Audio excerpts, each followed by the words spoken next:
Kind of looks like I'm either in, what is that, Rome, China, Italy of some sort. I think that's Vienna. And then there's the London Tower over there and the clock tower. But I'm actually going to do a little bit of a talk video. I am gonna go ride, but it's just gonna be riding around this parking lot. There's this really cool field over there with these mobiles and stuff, and so I'm gonna go ride around over there. But I'm not gonna film it. I've done that before, and I got really low views. I mean, I got only got 36 subscribers at this point, and most of my videos only get like 100 views. But the parking lot ones where I just ride around, I get a lot less. So I thought we should go over my adventure here, because I've done a lot of changing, a lot of things have happened. So it started with foot pedal braking, and I wanted to be able to sit down. And when I ordered new foot pedals, I thought I'd go with these honeycombs right here. And they say they're for the V11, but they work on the 12 and the 13, and I was told they work on the 14 too, so I got these. They're much smaller pedals. So instead of my foot sitting on the pedal and the pedal comes out past my foot and, you know, around my foot, this actually, my shoe covers the whole entire pedal and then some. Matter of fact, I hang out a little bit over the front and sides, and my heel goes all the way to the back. And that was very disturbing at first and uncomfortable, and it scared me a lot. And then it rounds off on the corners here on the front and back, which is cool because I've actually skidded a little bit on those. As you can see, there's a grind mark right here. And it didn't catch like the square ones did that came with the unit.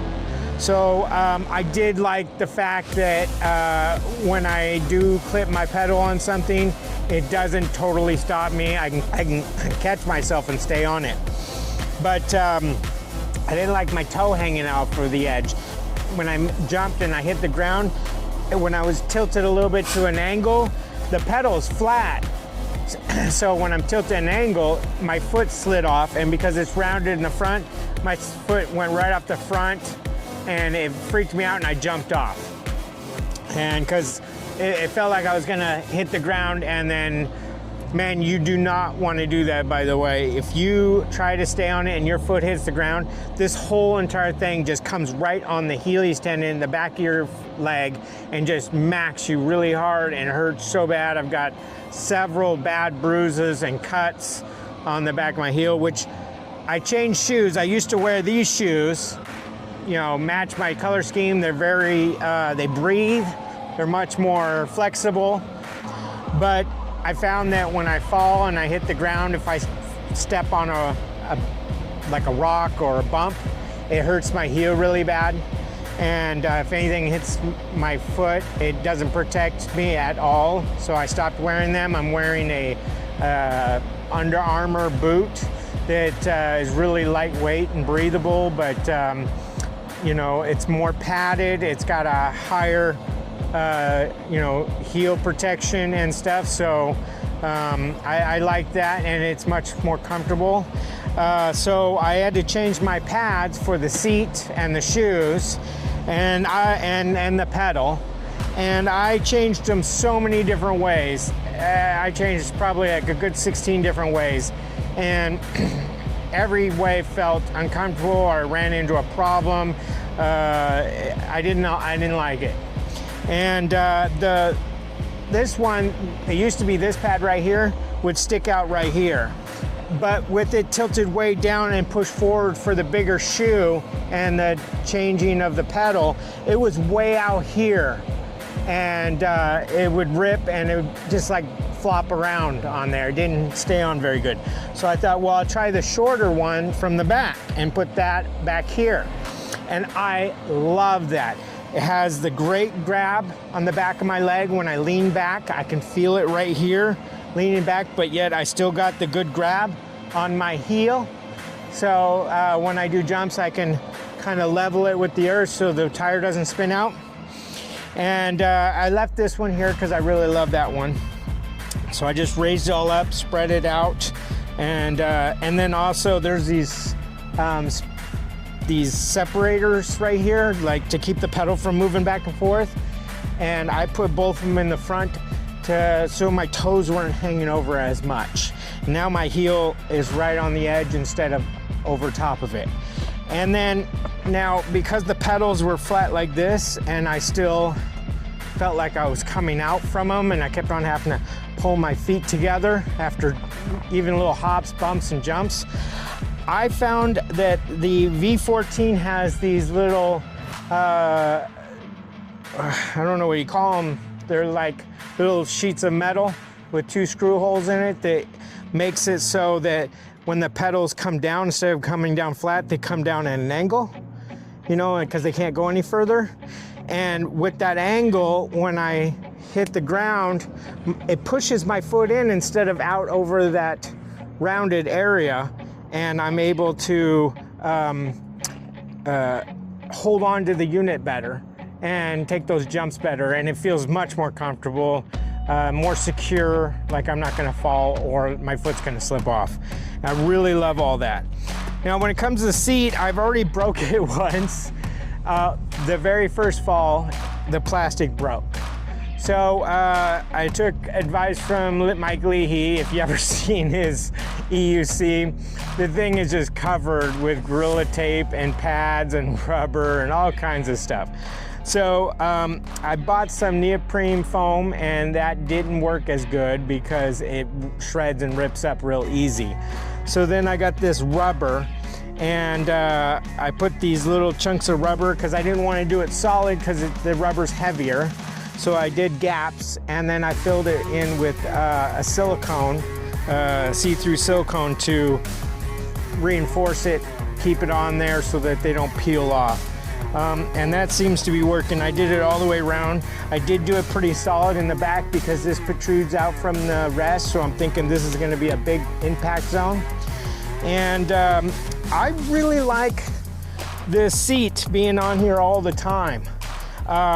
When I'm on it, my knee pushes up against it. It fits perfectly, and it gives me that extra little control, you know, up at the knees instead of just down at the legs. I have the whole thing all the way up to my knees. And so I really want to leave it on when I jump and stuff and when I do off-roading. So definitely needed to pad it up, otherwise I was going to go through these, and they're not cheap and I can't afford it. So it's not very professional looking because it's not the factory made, you know, stuff. It's just a bunch of stuff glued onto the side to protect it.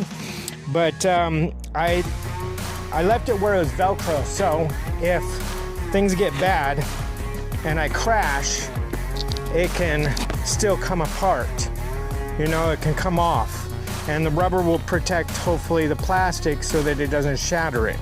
But yet, with it still being able to come off and not all strapped down or glued on or anything else, I can still take the whole thing apart for repairs and maintenance. And if I crash, hopefully, instead of breaking these things, the Velcro will give and it will just pop off. And then hopefully they'll last longer, because I really like these seats. But unlike which are still pretty expensive, the other 2 seats I saw, which are like $105 and $80 or something, this whole setup is like $300. So it's a little bit more expensive, but it's real leather, it's cushiony, it's very comfortable, especially even on bumps.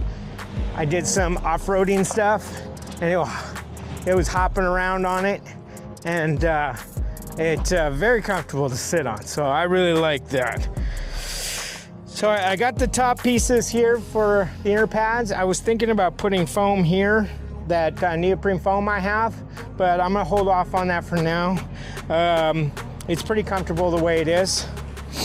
And I really like this new setup. I've taken it on some jumps.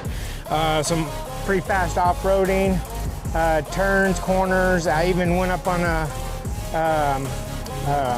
one of those like berms, the wood berms, you know, where they go way higher than a regular dirt berm. And I was afraid I didn't want it to cut out, so I didn't go too high, but I went up on it just to see how I could hold it with my knees. And it was wonderful. I'm gonna hit those more often. Actually, it was really fun going up on a berm. So I don't know what my range is gonna be with it turned off on the angle or what kind of situation, because last time I turned that off, it actually started spinning around on the ground when I fell and caused a little bit of damage on the unit. So I don't want to deal with that too much because it's expensive every time something breaks. But I do want to go up on those wooden berms. Those are pretty awesome. So this is my EUC now, and I'm really liking all the changes I've done to it. It was great right out of the box. I still love the pads that came with it. They're great. I had to also put some rubber foam or rubber guards here on both the corners because they were getting pretty ground up because it would fall on its side and scrape right here on this edge on both sides and was causing some damage. So I didn't want to lose those battery packs. These are really good waterproof battery packs. And I know because I've drowned this thing and revived it. This thing has died just like me and come back to life. Like literally, like totally shut down, wouldn't turn on. When I opened it all up, there was water inside of the whole electronics, on the boards and everything. I mean, there was water everywhere in there. And after drying it up, blowing it off, trying to absorb all the water out of there and everything, I mean, I did give off a little prayer and it turned on, so it's still working. Even though I totally submerged it with water and it got filled up with water. We're gonna start doing some jumps just like it is right here, and hopefully nothing breaks. Hopefully these rubbers protect it, and hopefully I get that confidence back, because I really did almost give up. I crashed 3 or 4 times on the jumps over in Boise. And I crashed out just riding dirt trails like 5 times and hurt myself a lot over at Turtle Mountain, or Turtle Rock in Wyoming. And it was getting to the point where I just was like, I don't know if I can do this. This is a really hard thing I'm trying to do. I have no experience in my youth with unicycles or anything like this. And I'm kind of old in age now. I'm almost 50, you know, so I almost gave up. I really did. I was thinking, you know what, I'm done. And I don't know if you guys ever heard of her, but her name is Lindsay Sterling. I hope I said that right, Lindsay, if you're watching. But she's a violinist, and she's done something no one has ever done. And everybody told her she couldn't do it. She needed to get into a band or an orchestra or blah, blah, blah. She couldn't go out there and just dance around and play with her violin because, you know, nothing's ever gonna come of it, and she's not good enough. And she made this video I just watched just like a week or so ago when I was really down and out and I wasn't out riding and I was just working really hard. And it shows her putting down her violin and giving up. And then she saw all these this girl come in, it's her in the future, showing her all these videos that she gets to make and all these dances and all these songs she puts out and everything and all these fans, and she decides not to give up, you know, and she continues, you know, trying to accomplish her dreams. And I'll tell you, man, I have never had a music video make me cry. And I'm not too proud to admit, I started crying. And I was like, you know what? I'm not giving up. I want to fly. I want to fly. I want to fly like Mike Leahy. I want to play like Michael Jordan, and I want to dance and make videos like Lindsey Sterling. And I appreciate that, Lindsey. Thank you for the video. That made a big impression on me. And also, if I'm going to throw out shouts to people that I look up to, thank you, Bryce. What's his name again? Not Wales. That's Cameron Wales is the one that does the music. Bryce. I'm sorry, Bryce. I forgot your last name. He sings the songs and writes the songs for NFX, which are very inspirational. It's like constantly having this, when I listen to his music, him constantly going, do it, you can do it, man, don't give up, do it, don't listen to the negative crap, don't listen to that negative crap, keep going, go, you can do it. And I really appreciate that. So thanks for making those songs, because I jam out to them when I ride, and I listen to them while I drive, and I love it. All right, so that's it for my UC. I hope I didn't bore you guys too much. Thank you to everybody that does subscribe on my channel. I'm new to YouTube, so I only got 36 so far subscribers, and I think a good portion of those are probably family. So thank you. I love you guys. I hope that in the future a lot of people enjoy the videos, because I work really hard on them, and it costs a lot of money to make these videos. So, and a lot of time. So thank you all. Have a great day. Love you all. Thank you. Bye.